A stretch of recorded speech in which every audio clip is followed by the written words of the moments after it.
January 1973, the director of the CIA gives an order, a very simple order. Destroy every files. 4 men work an entire day, burning documents, tearing pages one by one, until nothing is left for anyone to read. But they fail. What survived that failure is what you're about to see tonight. Not rumor, not speculation. The actual file, the one that was never supposed to exist anymore. 1953. The United States believes it has already lost, not on a battlefield, in something far quieter, control over the human mind itself. Inside CIA headquarters, a counterintelligence chief named James Angleton is convinced a mole has penetrated the organization all the way to the top. The paranoia spreads fast like smoke in a sealed room. They believe the Soviets and the Chinese have found a way to make a prisoner confess to anything, to rewrite a person's beliefs from the inside. No trace, no physical evidence left behind. There's one fear haunting intelligence leadership at the time, a fear that will later be known by a single term: sleeper agent. Someone who can be programmed without ever realizing it to act on someone else's command, whenever needed, wherever they are. The CIA's answer is born under a name so bureaucratic it's almost boring. A special interrogation technique research program. It sounds like ordinary paperwork. Harmless. Not worth a single headline. That's the story that was allowed to survive for more than 20 years. A quiet research program. Nothing more. That's what they wanted the public to believe. But the program had a real name, one the public wouldn't learn for 2 more decades. MKUltra. The name itself wasn't random. The prefix MK in the CIA's internal code at the time marked projects born out of one specific division, the division responsible for building covert tools, far beyond the reach of ordinary oversight. And MKUltra wasn't alone. Running alongside it was a sister program, codenamed MK Naomi, developing biological weapons. Not for open warfare, but for covert operations even quieter than this one. Behind those names, the CIA wasn't just studying the human mind, it was testing it. On American soil, funded by American taxpayers, for 20 consecutive years, without interruption, without public oversight, without a single reporter knowing. 1973. As the Watergate scandal begins to close in on the White House, CIA Director Richard Helms prepares to leave office. And before he goes, he makes a decision that will define this story far more than the program itself. He orders every file destroyed, not archived, not sealed, destroyed. For 2 years, that erasure works. The Church Committee opens a formal investigation in 1975 and hits a wall immediately. The people involved have vanished from the radar. The paper trail that should exist doesn't. Then, 1977. A routine Freedom of Information request turns up something that shouldn't exist anymore. 7 boxes, roughly 20,000 pages, misfiled in the wrong records building. Missed, even by the people who had tried to burn everything 2 years earlier. What was inside those 7 boxes didn't just describe a research program, it described an architecture, built specifically so that no single document and no single person could ever see the whole picture at once. The CIA didn't run these experiments directly. It funded them through private foundations acting as intermediaries, a layered funding disguise so that universities, hospitals, and even some prisons receiving the money often had no idea whose budget they were actually spending. Later, journalistic investigations estimated the program's total value, $25 million, quietly funneled out over a quarter of a century. A figure that, adjusted to today's money, is far more staggering. The methods themselves went far beyond interviews and drugs. Hypnosis, electroshock, total sensory deprivation for days at a time, inside rooms with no light and no sound. Psychological pressure engineered systematically to dismantle a person's identity, layer by layer, then rebuild it from nothing, according to someone else's design. And there's one name that became a symbol of all of it: Frank Olson, a civilian scientist working for the U.S. Army. Without his knowledge, he was dosed with LSD during a closed-door meeting of CIA researchers. 9 days later, he fell from a hotel window in New York and died instantly.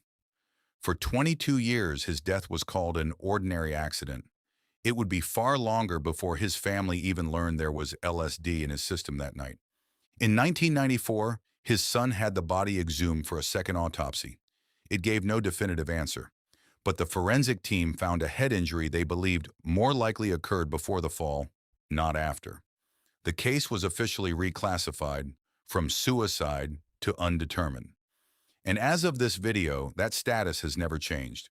And many of the people at the far end of that funding chain weren't nearly as well known as Frank Olson.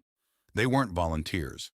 In CIA-run safe houses in New York and San Francisco, a federal agent named George Hunter White ran a covert operation.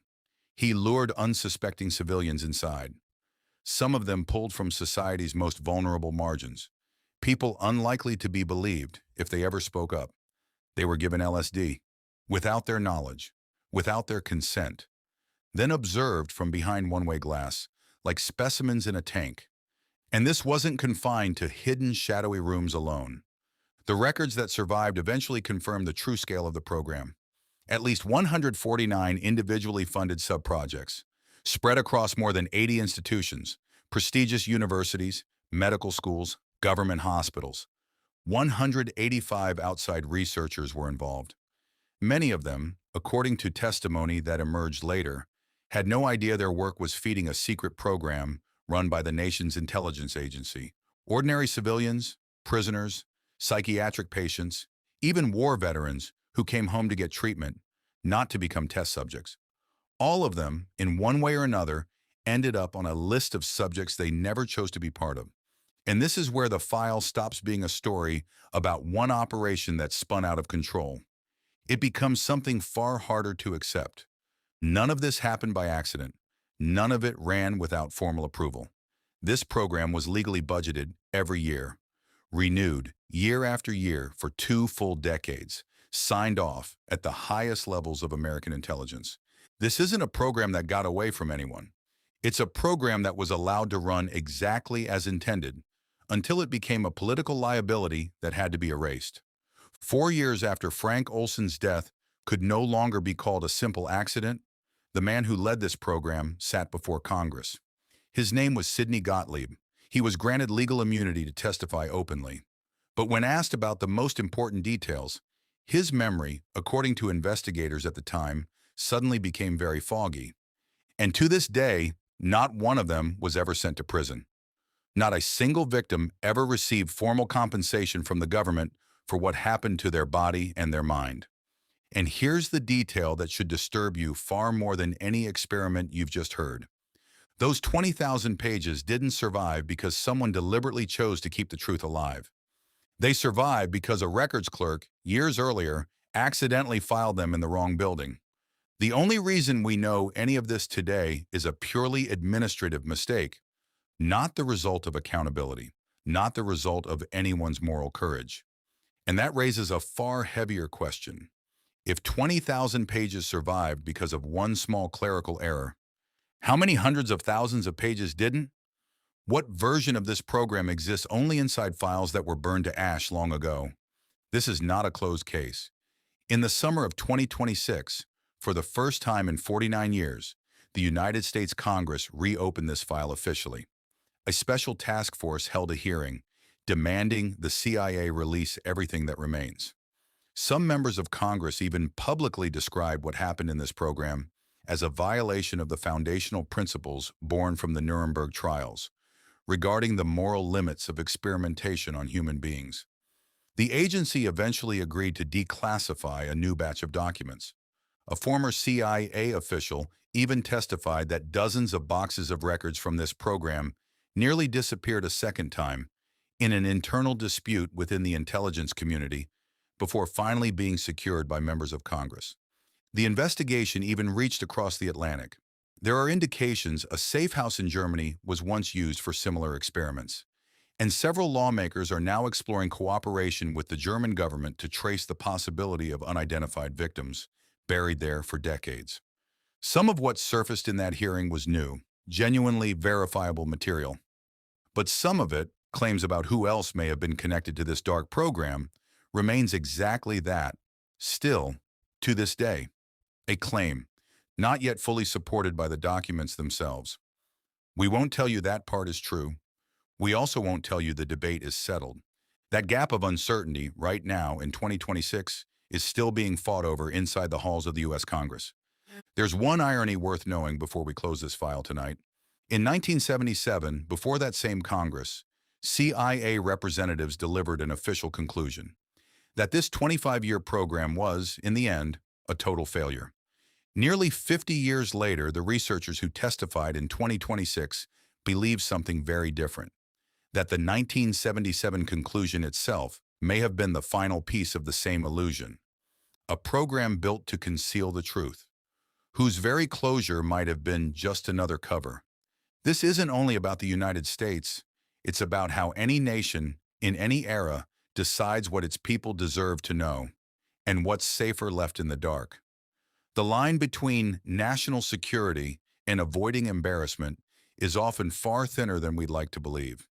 And maybe that's the most honest legacy of MKUltra.